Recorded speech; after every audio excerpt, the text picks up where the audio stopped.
So how can energy healing, especially from a distance, do any good for an animal that's transitioning into death? Well, I have an answer for you, naturally, because I'm Holly from Light Seeds Reiki for Animals.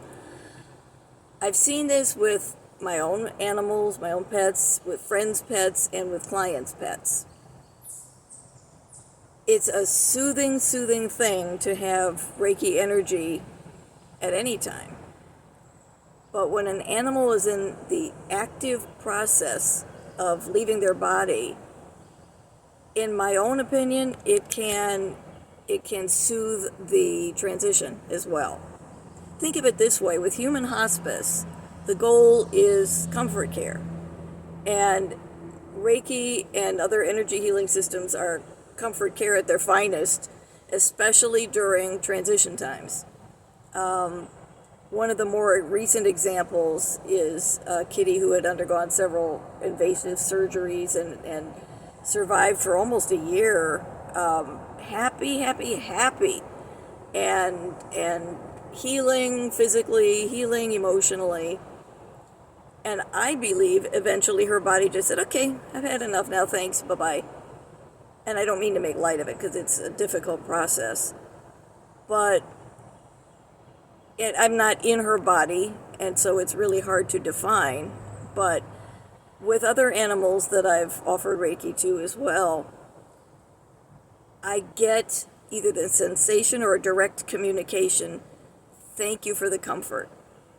I have a friend with several cats, and unfortunately several others have passed over the last year or two.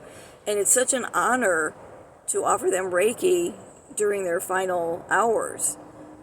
One of her most recent situations was a kitty who had undefined illness. The vets couldn't find anything wrong.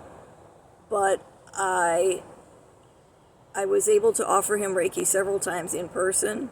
And you probably know that I offer distance healing for clients, but he's close and I was able to offer it live. And I got direct communications: I want to go home.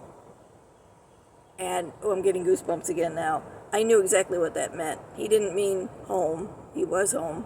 He meant home. He wanted to go back to spirit.